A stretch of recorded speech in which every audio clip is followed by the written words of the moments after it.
Well, guys, yesterday I looked over Straight Gangster, pulled a couple bearings, and everything looks good. But we are still unsure about Dig or Die. Yesterday I got a little bit of FaceTiming in with Smiley and Miley, but she's not feeling so good. So if we make the trip, they won't be coming. I still have a few hours to decide to head out Thursday night to be able to make it there Friday morning. Well, guys, in another couple hours, this loft is going to be from that wall all the way to that post there. It's going to be a much larger, and it's going to give us probably 25% more, almost 25% more real estate. There will be plenty of room for the golf cart to get under here, plenty of room for a tall person to walk under it, and you know, we're going to make this deal happen. It's gonna work out pretty dang well. All right, guys, here I am at Standard Welding doing a little bit of math. Okay, I'm getting two 24-foot sticks. The best way to break this up is the cross beams are going to be 89.5 inches. The length is going to be 102, which is 8'6". So 89.5 plus 89.5 plus 102 inches equals 281. That's going to give me 23.5 feet. So that means I only have a half foot of scrap material there. And if I do it with a 102 and an 89.5, that equals about 16 feet. It's like 15.8 feet. That gives me 8.5 feet remaining. So if I did an 89 out of one stick and then did other stuff out of another stick, I'd have smaller pieces left over. I might have like a 6-foot piece here and like a 3-foot piece there. And guess what? It's junk. So to get the most out of the material, the math is to do 2 of the cross braces and a long stick out of one material. That gets us the closest to a full stick. And we're going to cut those all up. I grabbed my porta-band, and we're going to chop those up so we can fit them right in the back of the pickup truck. So, guys, Tuesday's video. I'm here editing it up as my paint is drying. I'm working on a loft to the stacker trailer that we have. So, guys, it's taken a lot to be able to get our pieces back together. We're still, believe it or not, we're still like rebuilding from the loss of the Dirty 30. Like, we started getting our pieces together, and then we lost the Homegrown Hustler. So we had to sell off some of our stuff, and we're slowly trying to piece all of our stuff back together. But we got a trailer right now. That's pretty important. And we're going to have a big loft area in it. This area is going to be for the, I don't know, probably about $250 into the deal. But we're going to have now a 12-foot loft area in it for all the merchandise and stuff like that. So that's going to be big. But guys, this series is going to be, I don't know, 5, probably 7 parts of doing the 88s and the turbo motor, the new trick flow block and stuff like that for Straight Gangster. We're really looking forward to running that piece here shortly. We're still up in the air on Dig or Die. We'll probably make that decision Wednesday. We'd have to leave Wednesday night. So we'll make that decision if we go out there or not. I'd have to buy a set of tires, which isn't just for that race. You know, we do use them for multiple races. But it's a bit of a trip too. You know what I mean? It's about 8 hours, 9 hours of driving each direction. And since all of our stuff isn't together, we'd have to bring it back up north. So, yeah, I wasn't looking forward to driving the truck in both directions just because of fuel money and stuff like that. But we do have a good car. The borrowed motor did do well up in New York. I feel like I have a good car, but you still have to spend that money. It's still a gamble, no matter how good you feel about it. Nothing's guaranteed, and no preparation. It takes a lot. A lot of things have to align for it to be your day. I think we have a pretty good car, so we'll have to decide on it. It's still a lot of money to spend to be able to make that trip. So we're gonna see. Guys, I appreciate you guys following along and doing supporting the journey and stuff like that. We're gonna do as much racing as we can this year. If you saw in the last video, we got the truck, our summer apartment / winter apartment and stuff like that. That's gonna make it so that we can travel with the baby and stuff like that. And that's gonna be huge, and that's gonna be huge. That's important to us. It's needed. Trust me, we didn't want to do that deal. If it was just me and Maddie, we'd still be sleeping in the back of a pickup truck. Or I mean, I couldn't tell you how many times me and Maddie curled up in a sleeping bag, and literally slept in the same sleeping bag because, like, you know, pretty hardcore stuff. But without getting into too much detail there or taking up too much time, guys, I appreciate it. This is going to be the next section of the video where we go through, we file fit the rings and fit the oil pan and doing all that tedious work that no one thinks about, you know, fitting the starter and stuff like that. So when it goes in the motor, it's not a big issue, you know what I mean? You got to be able to go through and, you know, mock all that stuff up so that you don't run into problems down the road. So guys, I appreciate it. Like and subscribe. Hit that bell notification so you know when we post a new video. Guys, merchandise, that stuff helps a lot. Likes and shares of the video and stuff like that, that's huge. Guys, we appreciate it. Me, Lady Gangster, MVP, Sexy Rexy. I know Sexy Rexy's wanting to get back to the racetrack as well. So we're going to see what we can do. But it is a lot of money to be able to go down there and take that chance since we do have to bring the rig all the way back up. So that adds, it basically doubles the expense of the trip. And, you know, that's a lot. So we'll see what happens, guys. We appreciate it. We'll talk to you soon. Well, guys, it was a little bit chilly, but I made quick work out of it. Well, guys, here we are. We got 1, 2. Got all of our pieces cut. Time to go toss this back up over there. Grab my square, tape measure, Sharpie, throw that back in the truck, and get in here because it is freaking, it's cold out here, guys. It's like 28 degrees, and I don't do that stuff. So, guys, this 4x4 3/16 angle is going to sit up here. We're going to trim it to that line there because I'd like to add facing to the bottom. The 2x2 will sit on the bottom here, and then we'll have 3/4 inch plywood just like they did up here. Then it'll bolt to the 4-post lift there, and we will hang it so the bolt is up at the top there, and we'll do like a, I'll have to measure that. That's going to be probably like a 10-inch piece or something like that. And then I'll pre-drill it at the shop, and we'll just have to drill out the post here. So from wall to wall is 95 inches. So that means we will put, but we cut our pieces at the place to 89.5 inches, and those will be 4 inches wide, 2 inches on either side of that. So that will put us at 93.5. So we'll have a 1/4 inch of space on that side, a 1/4 inch on that side. That should give us enough room to get this in here, but it'll still be tight. And we'll do a couple bolts right down through here into the face here.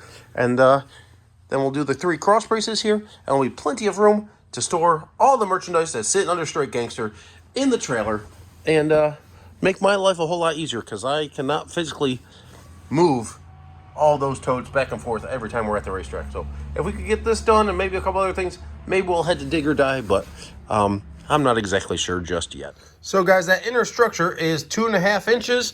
2.5 inches down is right about where that line is there. I don't know if you can see it real well, but so the bottom of our 2x2 piece should be right there. 2 inches is there. If we put our hole at like 3 inches, that will give us plenty of clearance between that inner bracing there, so then we can just do a single, we only have to drill through this stuff and not this 1/2 inch thick steel because that ain't gonna, or that 5/8 thick, that ain't gonna work out so well. So I did a rough estimate. It was 4 3/4 inches from here to the bottom of the tray right there. And these lines, you know, those bolts are, or those screws right there holding in the interior aluminum is pretty dang close to accurate. So it ain't gonna be perfect. We'll level it out, of course, but it's a rough reference angle. I might put the hole at 2 3/4 inches just to give us a little extra room between that inner structure in there, but we should be good to go. So guys, we got these marked out. These are going to get welded to the 2x2, and this will get bolted to the 4-post lift. So we're going to drill these out. Those are going to go 1/2 inch. We're going to start with a smaller drill bit and work our way up to 1/2 inch.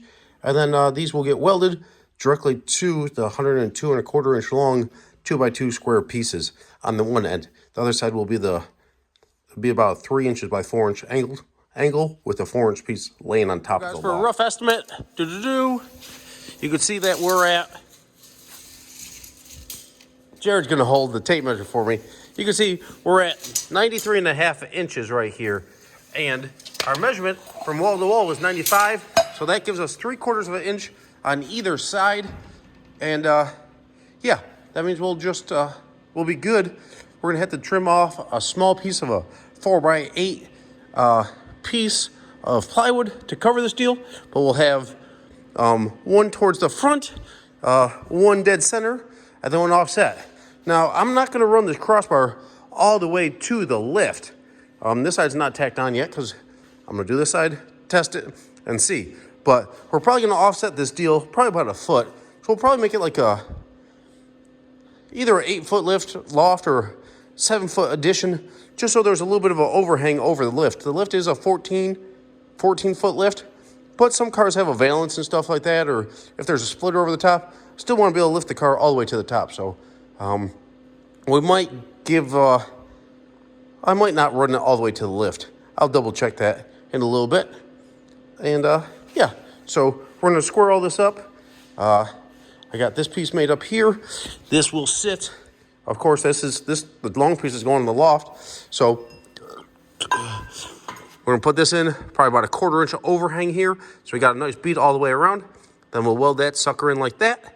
And that'll put it at about 94 inches. So it'll be about a half at the front side. It'll be a 1/2 inch on either side. On the back side, it'll be 3/4 inches off the wall. All right, guys, you can see it mocked up in there right now. We got a nice tight gap there. Walks over here, and that sucker's gonna bolt into there like that. We're gonna have to narrow our main beams by, I'm gonna make them like a 1/2 inch narrow or something like that. Bring them in, the bolt hole in a 1/4 inch on here, and then, yeah. So we'll make those, instead of 89.5, we'll make them like 89.25 or something like that, maybe 8 to 9 inches, and put the bolt hole center a little bit farther in, but it'll also help keep it off the wall a little bit. Give you a little more room when we're going to drill the set screws in, holding the panel in, and then it'll have all the cross braces. So when we go to put this in, we'll probably have to take the straight gangster out, bring it in through the back, put it up, and then drop it into place and attach it.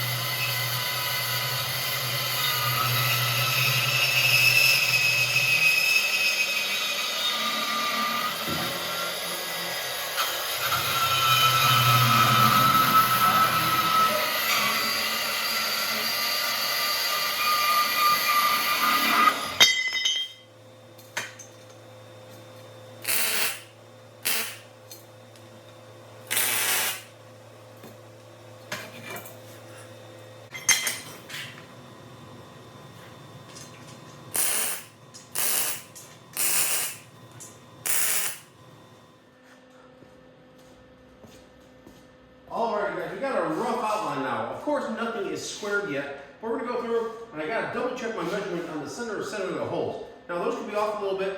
I might narrow up these sections a little bit, but the way I'm doing it here is so that this gets welded, of course. They'll get welded on 3 sides, and then these joints here will get welded full length here. So they'll be very strong against the face of the front loft.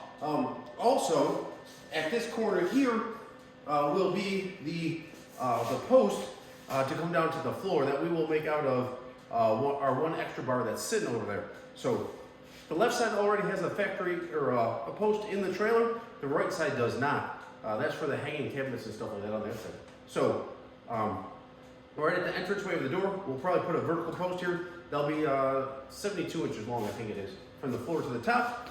And we'll use this extra piece of plate. I'll trim this up squarer than the factory cut, of course, and we'll probably mount this right on the inside of the doorstep there, and our plate will sit right on there and go to that corner of a support. So this sits up on the loft. These 2 holes bolt to the factory 4-post lift. Those 4-post lifts are super, super strong. This isn't going to be much, but of course it'll be. I forgot what the height is, but we'll be able to stack quite a bit of merchandise up here and have it so that we don't have to physically lift up the merchandise and move it back and forth. We can just have it all sitting up here and pick out the sizes and restock our cart that I made in a few videos ago on the lower level here. So I'm gonna go find my tape measure. I'm gonna go, where's my good tape measure? We might have to come back. You guys can probably see it right now, and I can't. Blinded by the light. I can't sing. I'm so good, they'll probably demonetize this video. No, we're not gonna come visit you guys. All right, so we know that those holes are 1 inch in. I'm over. I was going to allow 3 strikes to happen, folks. Just can't happen. We're going here. I'm not a construction guy, so I'm not the best at holding tape, I guess. Or this Harbor Freight tape is not. Maybe it's just a piece of junk. Alright, we got that there. So right now our, ooh, good thing we measured. We're at 92 inches.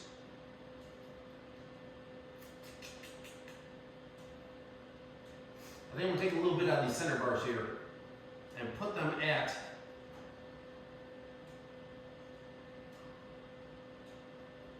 I'm going to put them at 91 inches. That'll give us a little extra room. It'll be probably about a 1/4 inch to the inside of the lift. From the center to center, of course, measuring it by ourselves is a little bit difficult. But at 92 inches, it's going to be putting us towards the outside lift. Maybe we'll compromise to this. Take a 1/2 inch out, then move them a 1/4 inch in. 1/2 inch overall. And put us at a 91.5 inch center.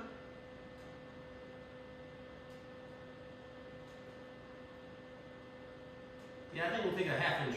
We'll make these cross braces 89 exactly. So I'm gonna go cut these 3 cross braces here. So guys, like I said, this one is not gonna be here. We'll do it, this will be at the face of it. Then we'll have one on a 4-inch center, because our 4-foot center, 48 inches, from the face to here, because we will have a 1/2 inch, or probably 3/4 inch piece of plywood sitting here. Then we'll have another one here, another one here. And that'll make this nice and strong. So I think we're gonna go right to the face there.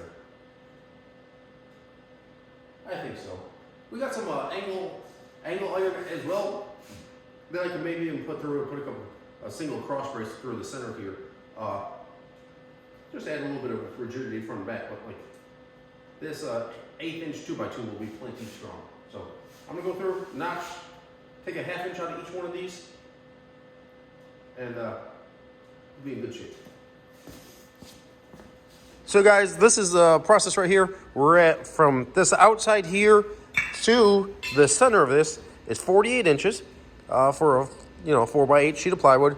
And then we're gonna go from the center of here to the outside of this one at 48 inches so that the plywood is flush with the face here. I don't know if I didn't talk about this earlier, but all the welded seams are along the inside. You can see welded seam. You can see the welded seam. On this one, it's facing inward. This one, it's not set up yet, but it is facing up right now. But it will be, I'll have that facing inward. And we're gonna put that at 48 inches. Everything is pretty square so far. Everything's turned out pretty well. When I go to put the 1/2 inch or 3/4 inch plywood in here, it will be level with the top of that. And then, what else are we gonna do here? I'm gonna go and get some 2x2 angle iron and put 2 stringers in here out of 2x2, 1/8 inch or so. It'll give the 4x8 piece of plywood a little bit of a support, and it'll also give me some fasteners. So eventually, after we win a race or something like that, and I decide to spend $100 on some aluminum sheeting, we could put white aluminum sheeting on the bottom side, so we have a nice lighted area. But for right now, we'll probably paint this whole deal black after it's all welded up, and I'll probably just cheaply paint the bottom side of the plywood so it's white and brightens it up a little bit for the meantime, for the whatever whopping $15 it'll take in spray cans. Alrighty guys, I'll give you a little quick update of what's going on here. Jeremy and Art, they're working on his car. They just went in for the night, but they got the trunk fitted. They're gonna put the car in a sealer here pretty soon. This deal here, Jeremy clearance the fenders for the, they run a 315 radial on this car, very similar to his other car that's over here. You guys have seen it in the videos in the past. Jeremy, he's one of the better people I've met doing this stuff. I think I met him probably 8-9 years ago now, doing the drag and drive stuff. But that's his 30 Model A. Thing's pretty freaking cool. It's got a blown small block Chevy, but there's no motor in it right now because it's getting freshened up, and it's gonna be going in this car. Jeremy's car, I believe it's gone mid-8s, 870s, I believe. And they're going to try to go like 850s in this deal in the gasser class. I think I've told you guys a little bit of the cross steer setup that I'll go show you. Why not? This deal here, you can't have a rack and pinion like I run on my car. So we did a very similar setup to what I do, but with a cross steer setup. So it's still old school where the two bars are tied together, but it's got like a mono rack here. So it ends up being a cross steer setup, but it's same slip shaft setup. Deal double D slip shaft is going on that car. Then he's also working a little bit on this 29 Model A truck, and that's gonna be for sale as a roller here soon. Maybe we'll even do a waffle or something like that for him.